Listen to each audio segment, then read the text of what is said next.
Bragadino skizo brahade gosh. Zia galande kola bragadino zia hadi kosaka tararababosha larababozia hoda. Oh hallelujah.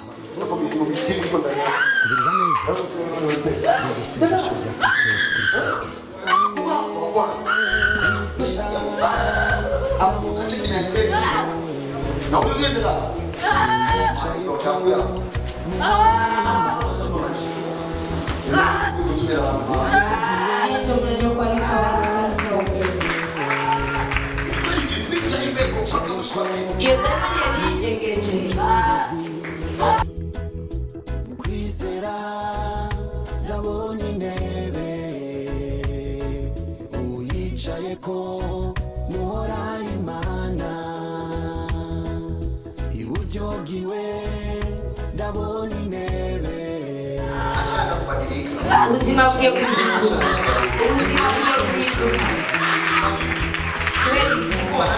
muri bande muri bande hakoze iki nasema tena mnakuja kwa unaona cheka maisha yanaenda kubadilika kwa sababu nasema tu ubuzima bwe kama hata badilika bila kuna information maisha yanaenda kubadilika ubuzima bwe anaenda kufurahia kila kizuri ambacho Mungu alitamka kuleza bichiza chote maana sikibele wibukuona ko y'amaraso rukundo dukunda urukundo rudasanzwe kandi igikorwa ca Yesu nikirarangira n'ubu azoruhuka dushikanye mu bwami kwa data mbeguwe umutwaro wawe n'umunsi ariko icyo Yesu agomba nuko ishengero ryiwe arishikana mu ijuru atagasenga asenga ati ese umugambi wo kumuzana ndamushikana umubone data ariko mbonye umwasi amuteye amubuza amahoro data ese umugambi wo kumuzana ndamushikana umubone data ariko mbonye umwasi amuteye amubuza amahoro data mugwanire muneshereze uhoraho data mugwanire muneshereze uhoraho data iryo niryo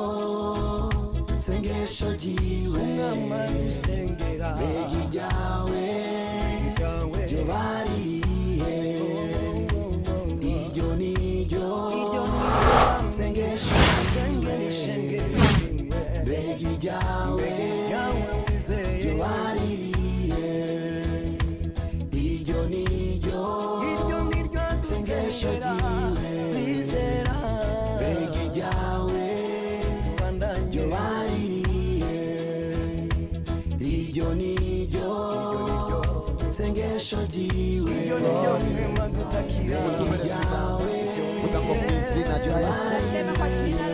ndarekuye umuriro abadayimoni baboshe uno muryango barahiye barahiye barahiye barahiye barahiye barahiye vuga ngo fire fire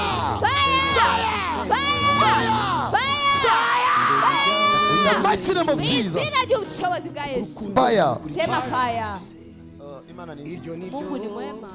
Abadayimoni bari bamaze kubangamira ubuzima bwiwe. Mapepo alikuwa shatesa maisha yake.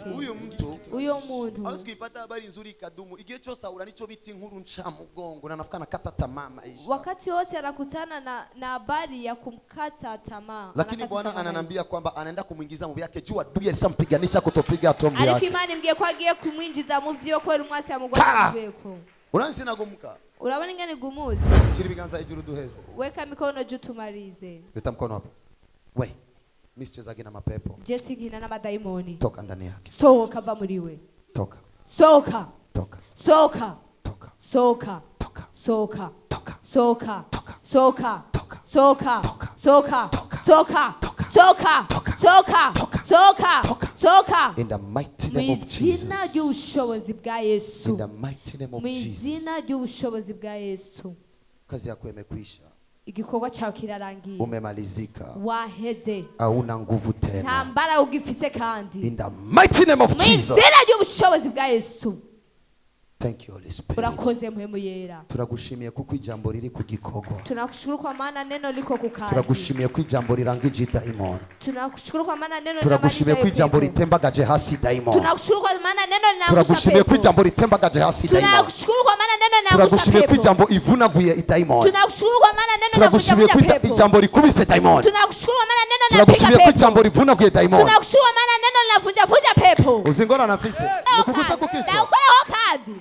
Urabona hariko arababara. Unaona peko naumia. Reka ndamukore no ku mutwe. Acha nimguse na kukichwa. Ni waruzi uhagaze imbere yawe. Hakuna joka kama shima mbele yangu. Ndare ku ijambo fire. Naachia neno moto. Thank you. Urakoze. Turagushimiye ko ijambo rikuye masque de vieillesse na masque yose bamwambitse. Tunakushukuru maana neno linatoa maski ya vieillesse. Fire. Umuriro. Fire. Umuriro. Fire. Umuriro. Fire. Umuriro. Fire. Umuriro. Fire. Umuriro. Fire. Umuriro. Fire. Umuriro. Fire. Umuriro. Fire. Umuriro. Fire. Umuriro. Fire. Umuriro. Umuriro. Umuriro. Ico yariye cyose kumeza y'umwanzi. Igihe namukoze ku kuboko yarazi ko turiko turangana. Wakati nilimgusa kwa mkono alijua kama tuko sawa.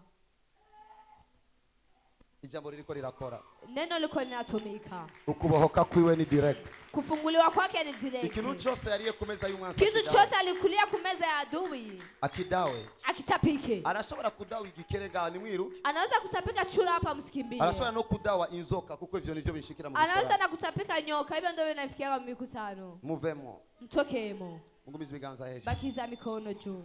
So this is what we call what? The news.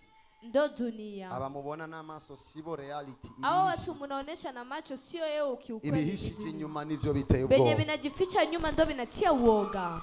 Ibintu byinshi biriko biramuvamo. Bitu vingi biko vinamtoka yeye. Mwebwe navyo mubona, je ndiko ndabibona mwisi imwe. Nia mubioni, mimi nabiona katika dunia ya kiroho. Kuna roho ya makelele Mungu anatoa ndani yake. Kuna nyoka Mungu anatoa ndani yake. Hali nzoka imani kuyemu.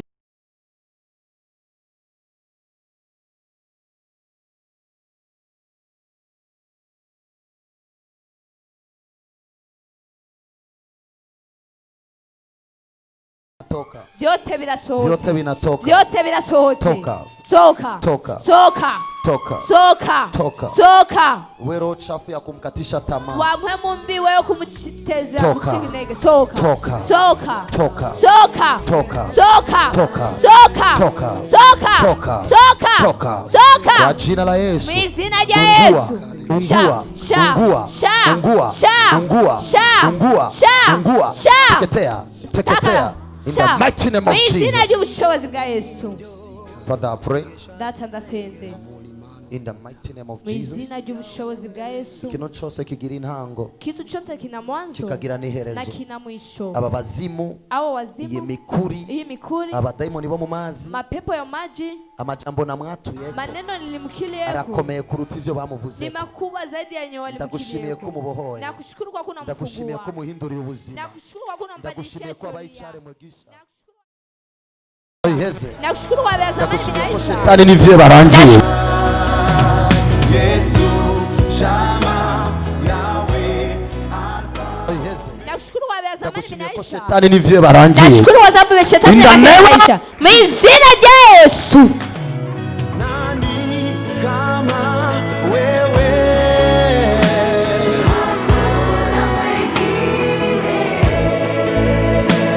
Wapi kama kwako?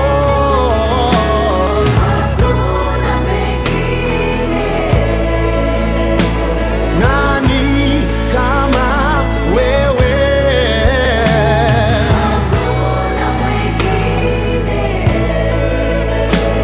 Wapi kama kwako?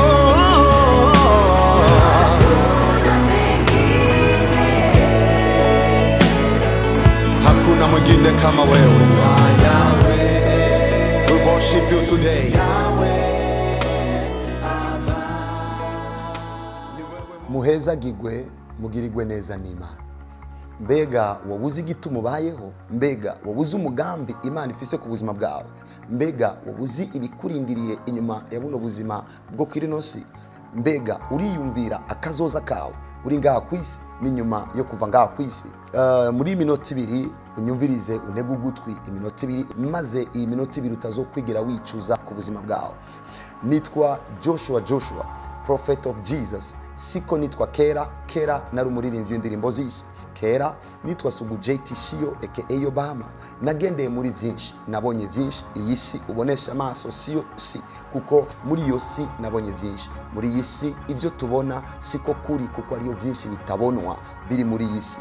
Nasangiye imfungurwa n'abadayimoni, nagiye ku makaburi, nagendanye n'abapfumu, nabonye byinshi. Ariko inyuma yo kumurikirwa n'ijambo ry'umuco, Imana itabara ubuzima bwanje, imaze kuntabara indungika kubwira abantu kuri. Nangiye kubwira abantu kuri, benshi baratabara. Imiryango yari kwirasambugwa iratabagwa, ingo zisubira kuba nzima, abahora banyura umogi, abari baboshwe na drogue barabohoka, kuko umugambi w'Imana ku buzima bw'abantu ari mwiza. Iyo utazi uguma uri imbohe y'ikinyoma. Aha tuzovuga ukuri kuzotuma ubuzima bwawe butumbera. None uti ubwo butuma nzoburonga gute? Turagutumiye kuri channel ya YouTube yacu Joshua Prophet of Jesus. Gira sabone cyangwa subscribe cyangwa fyonda kuri no link iri ngaha ikigutwara kuri iyo channel. Uzokumva intahe nyinshi, uzobona ibikorwa by'ibitangaza Imana iriko irakora, nawe uzogira intahe yawe. Uzokumva ivyo Imana yakoze, nawe uzoshinga intahe y'ivyo yagukoreye. Turaguhezagiye, ndakwatuye kw'ivyiza, turiteguye kukubona unezerererwa icyo Imana yakuremeye n'icyo Imana ikugombako. Mwarahezagiwe, mugirirwe neza n'Imana, mubeho icyo Imana ibateguriye kuri nosi no muri kazoza.